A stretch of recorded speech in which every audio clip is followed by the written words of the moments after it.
Tu as déjà eu ce moment de lucidité où tu regardes ta vie et tu te demandes pourquoi est-ce que je fais tout pour que ça n'avance pas?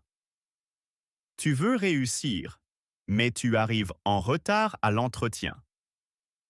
Tu veux être en bonne santé, mais tu manges ce qu'il ne faut pas. Tu veux une relation solide, mais tu cherches la dispute. Ce n'est pas de la malchance. Ce n'est pas de la paresse. C'est toi. Toi qui te mets des bâtons dans les roues. On appelle ça l'auto-sabotage. Et ce qui est dérangeant, c'est que tu ne le fais pas exprès. C'est comme si une partie de toi travaillait contre toi-même. Pourquoi? Pourquoi est-ce que tu te sabotes? La réponse est surprenante. Ce n'est pas parce que tu es faible, c'est parce que tu as peur. Et aujourd'hui, on va comprendre cette peur. Et on va voir comment arrêter de se faire du mal à soi-même. Georges, ce sujet me fait mal parce que je me reconnais tellement. Il y a 2 ans, j'avais une opportunité incroyable, une promotion au travail. Il fallait juste préparer un dossier et le présenter devant le directeur. Je savais que c'était important. Et qu'est-ce que j'ai fait? La veille, au lieu de me coucher tôt, je suis restée à regarder une série jusqu'à 2 heures du matin.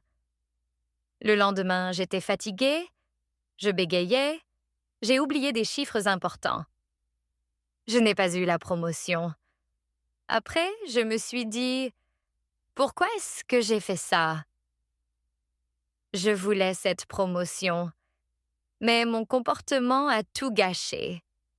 C'est comme si je ne voulais pas vraiment réussir. Ce que tu décris est un classique de l'auto-sabotage. Tu avais peur. Peur de quoi?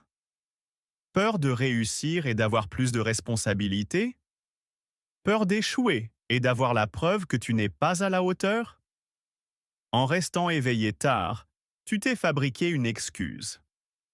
Une excuse toute prête. De toute façon, j'étais fatigué, ce n'est pas de ma faute.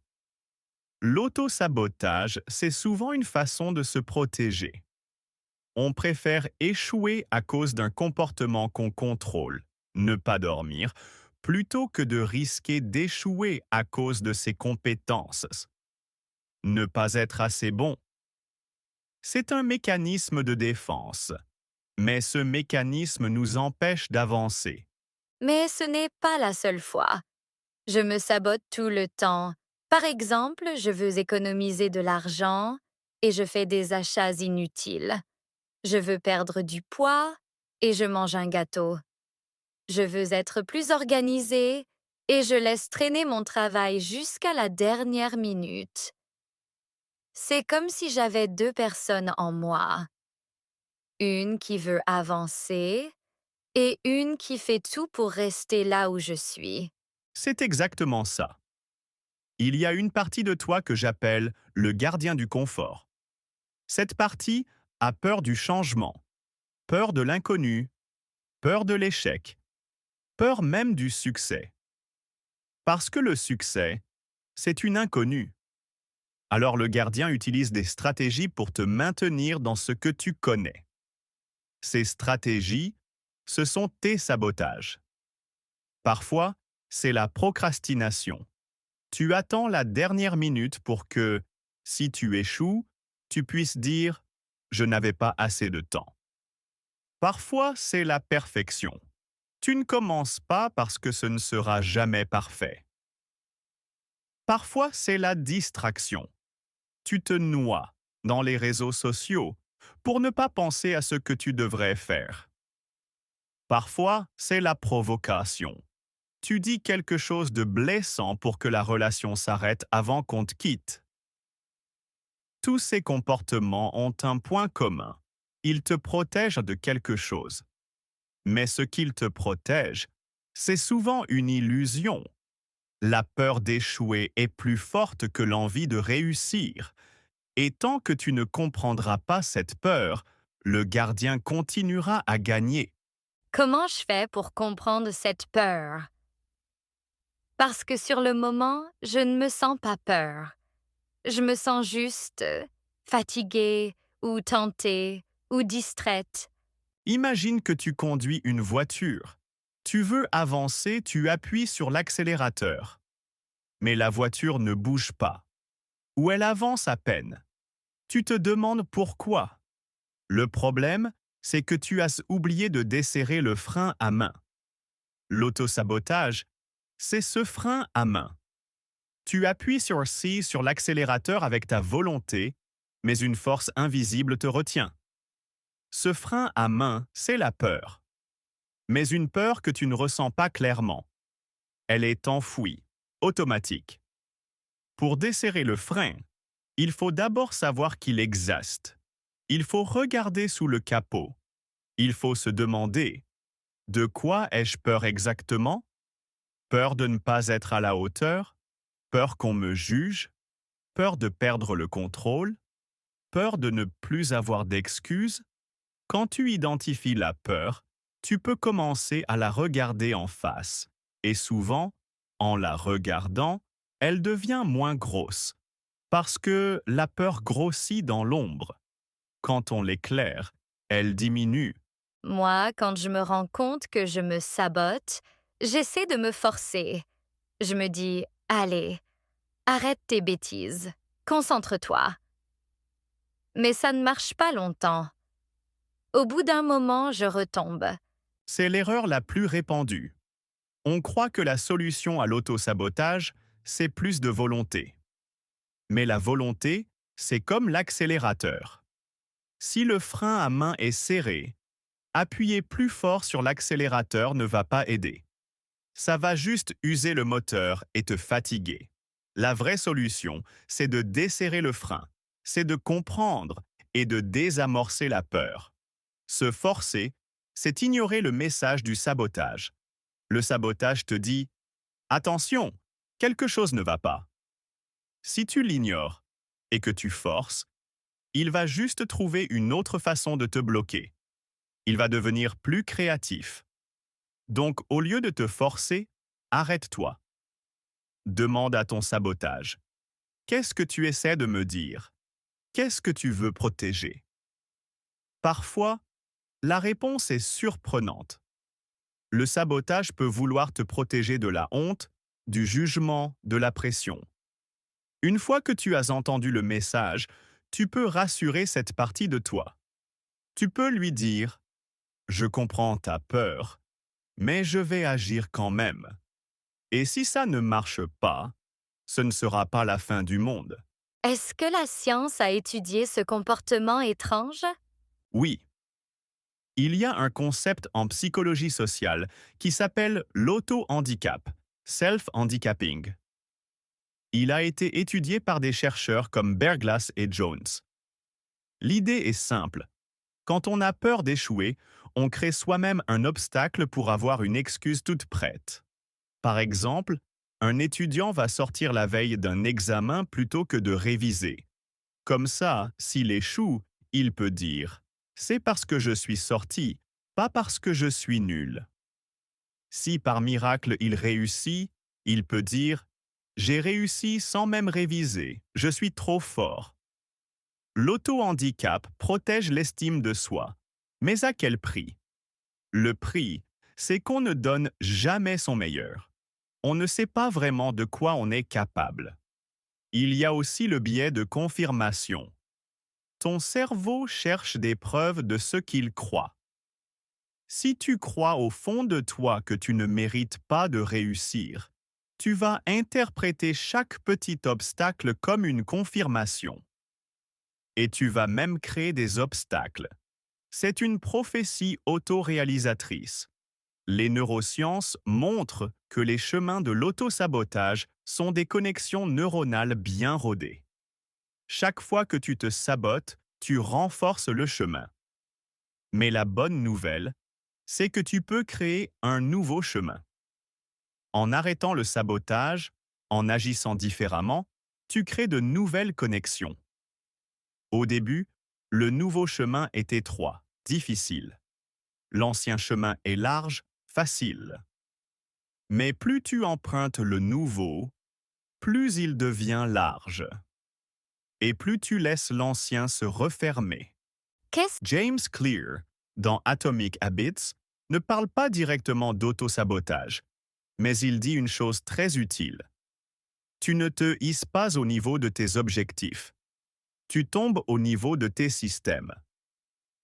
L'auto-sabotage, c'est souvent un système mal conçu.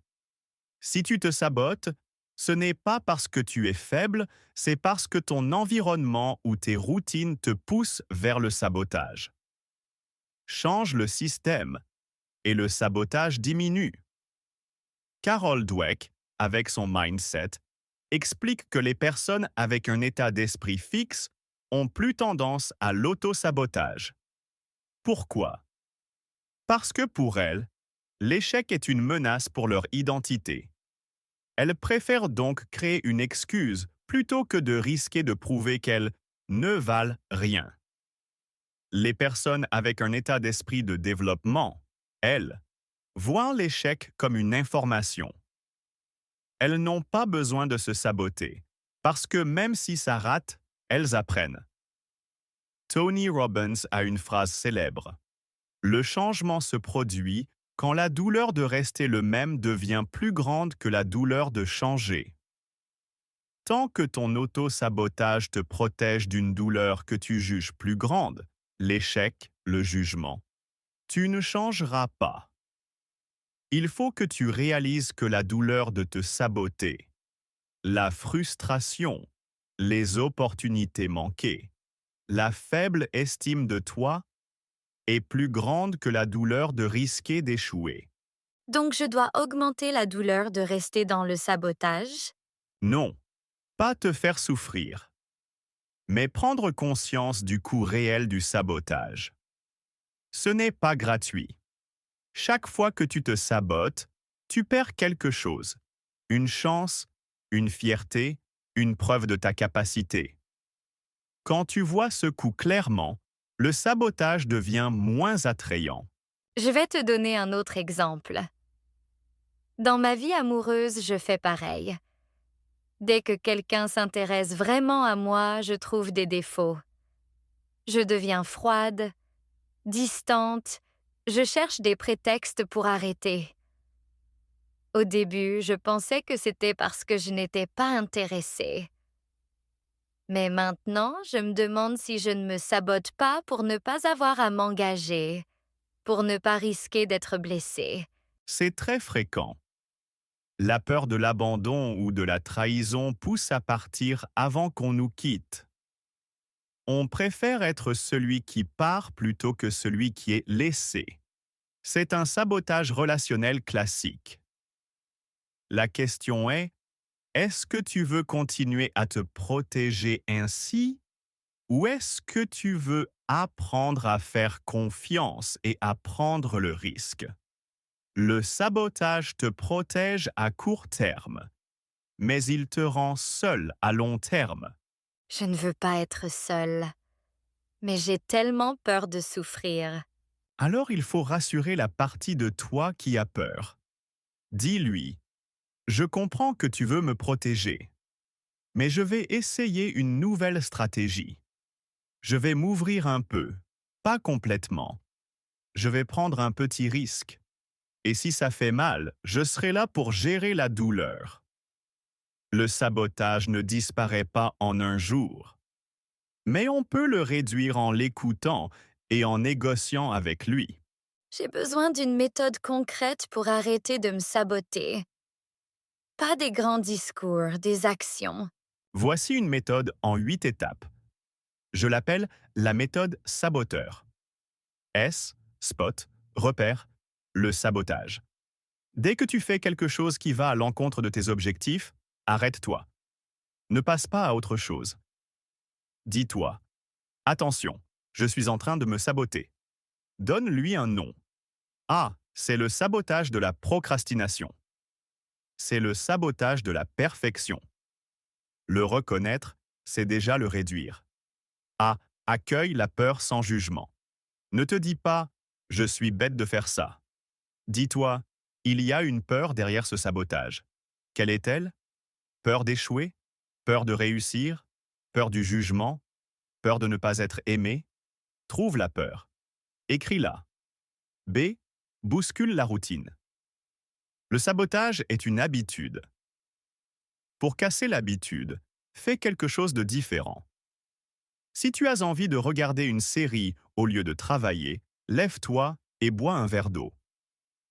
Si tu as envie d'envoyer un message méchant, fais 10 respirations. Une petite action différente peut casser l'automatisme. O. Ose un petit engagement. Ne cherche pas à tout changer d'un coup.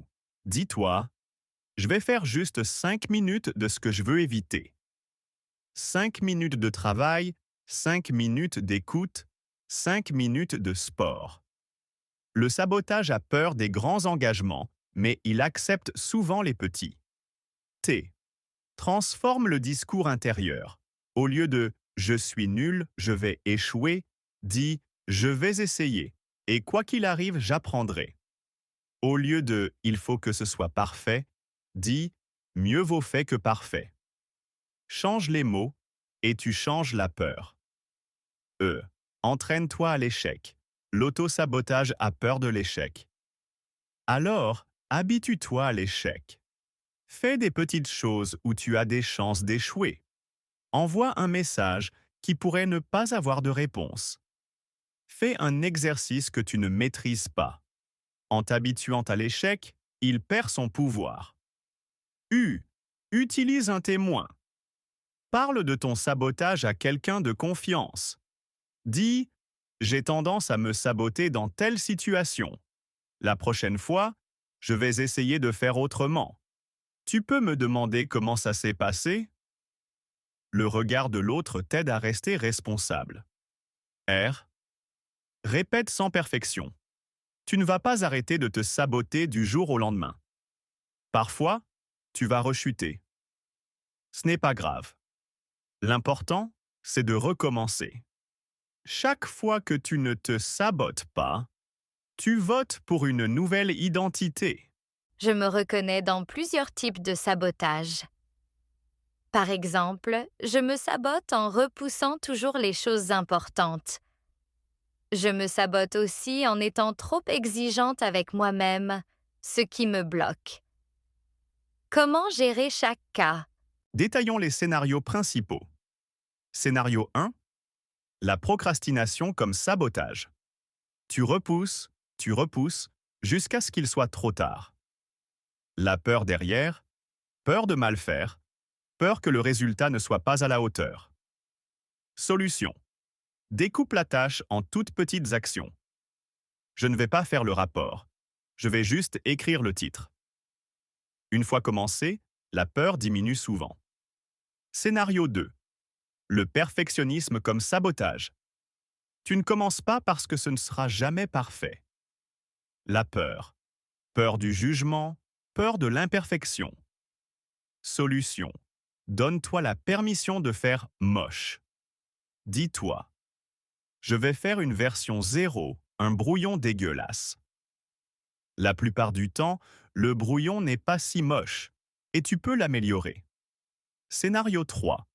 La distraction comme sabotage. Tu te noies dans les écrans, les réseaux sociaux, les séries. La peur, peur de l'ennui, peur de se confronter à ses pensées. Solution. Fixe un temps limité de distraction, puis un temps limité de travail. Je regarde une vidéo de 10 minutes, puis je travaille 10 minutes. L'alternance réduit la pression. Scénario 4. La provocation comme sabotage. Tu dis ou fais quelque chose pour faire réagir négativement les autres, pour qu'ils s'éloignent. La peur, peur de l'intimité, peur d'être abandonné plus tard. Solution. Avant de provoquer, respire et demande-toi. Quel est mon vrai besoin? Parfois, c'est juste besoin d'attention. Tu peux alors le dire calmement. Scénario 5. Le sacrifice comme sabotage. Tu t'oublies pour les autres, tu ne prends pas soin de toi, puis tu t'épuises et tu abandonnes tout. La peur. Peur de décevoir, peur d'être égoïste. Solution. Apprends à dire non petit à petit. Commence par des refus sans conséquence. Non, je ne peux pas venir à cette soirée.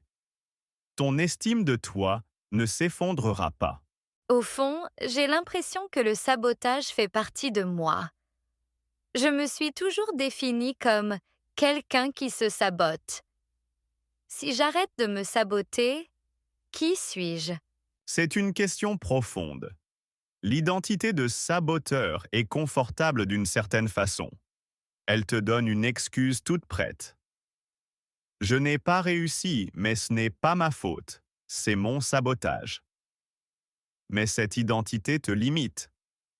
Elle te dit que tu ne peux pas changer. Or, tu peux changer. Tu n'es pas ton sabotage. Tu es si la personne qui observe le sabotage. Tu es si la personne qui choisit, parfois, de ne pas le suivre.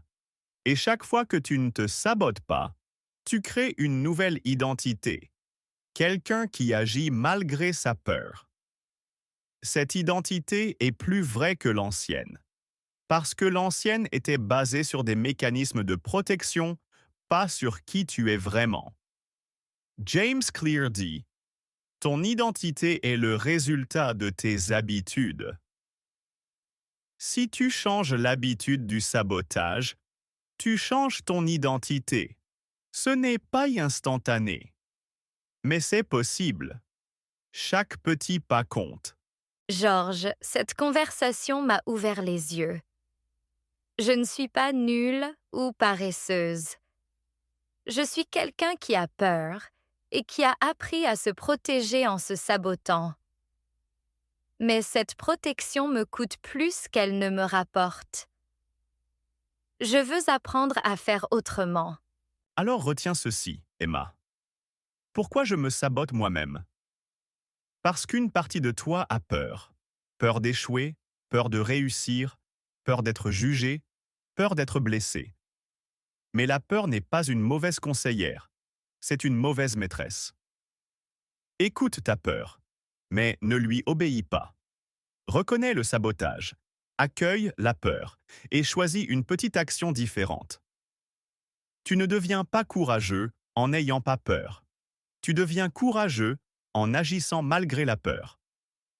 Ce n'est pas toi qui sabote ta réussite, c'est une partie de toi qui veut te protéger.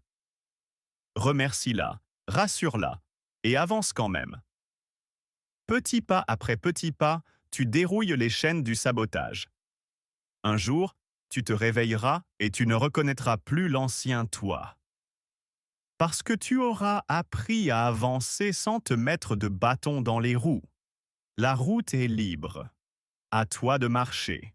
Je vais commencer aujourd'hui. Je vais repérer un sabotage, accueillir la peur et faire une petite action différente. Pas pour être parfaite, mais pour avancer. Fais ça. Et souviens-toi, chaque pas sans sabotage est une victoire, même tout petit. Et c'est tout pour l'épisode d'aujourd'hui. Merci beaucoup d'avoir écouté. Si vous avez aimé cet épisode et appris quelque chose de nouveau, n'oubliez pas d'appuyer sur le bouton like et de vous abonner à la chaîne. Votre soutien nous aide à créer des leçons encore plus utiles pour vous. Restez motivés, continuez à pratiquer et on se retrouve dans le prochain épisode. À bientôt!